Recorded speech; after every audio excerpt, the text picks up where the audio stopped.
Guys, nagre-repair tayo ng isang motor rito. Ano ang motor yan? Easeride 150. ER150. Easeride 150 FI. Ito ang mayari, ang poging-pogi. Ang problema ng motor niya, hindi umiilaw tong ilaw na to. Ito. Tapos tinester namin gamit ang pinagbabawal na tester. Ito. Nakita namin na loose connection yung kanya, wiring. Ito. Itong wiring na to, papunta dun sa ilaw. Kaya binabaklas niya. Tapos nahihirapan siyang magbaklas ng sarili niyang motor.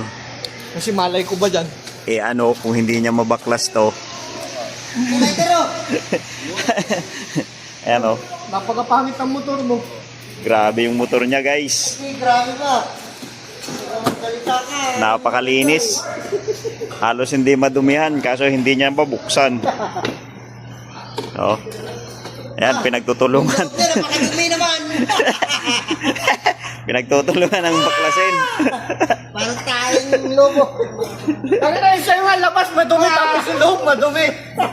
At least ito palabas magmalinis. Paano? Paano mo Paano nga? Paano ko sa'yo? Hindi na, ang bagal magbaklas ng motor niya eh. Ano kung hindi ka makauwi mamaya? Hindi ka mag-OT. Oo, dito ka mag-OT ngayon. Kung bago ka sa channel ko, please subscribe. Hit notification bell para updated sa mga tutorial na gagawin ko. Ayan na guys, nabaklas na yung nabaklas na yung headlight ng Ay pucha, diretso nga sa loob. Motor Star. Puti, yun meron pa sa part light to. Ayan o. May pagkain pa yan. Medyo nahirapang magbaklas kasi Ano hindi maganda yan? meron siyang mga sealant sa loob. Ito, may sealant siya. So titingnan na lang natin kung anong trouble nung ilaw. Kung umalis ka na, di sana nakuha mo na yun. Bibili lang silan. Yung silan. Kailan hinang yan? Kailangan pang hinang. Bumiyahe ka na kaya? Pati tester. Eh na, At ayan na po guys, nabaklas na namin lahat. Ayan, kalas-kalas na.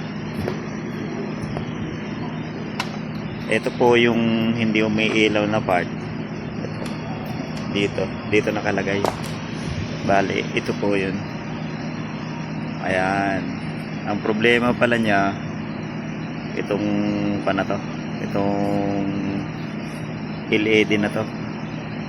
Pag dinidiin, may ilaw siya. Kaya hihinangin po natin yan para kumapit ulit. Ayan. Ayan. May ilaw naman lahat yung ilaw na to. Ayan. May ilaw pati yung park light na to. Ito may wire na to. Ito na lang hihinangin natin para umilaw. Ayan na po siya guys. Umilaw na. Oh. Nakakabulag. Okay, kumpleto na yung ilaw. Mahirap lang baklasin pero madaling gawin. Okay na. Konti naman tayo, nawawala yung ilaw. Saan? Yung blue, itong blue na to. Nandyan yan sa kwan mo lang. Yan na guys, binabalik na. Yan o, busy yung mga trabahador. Ang daming ha?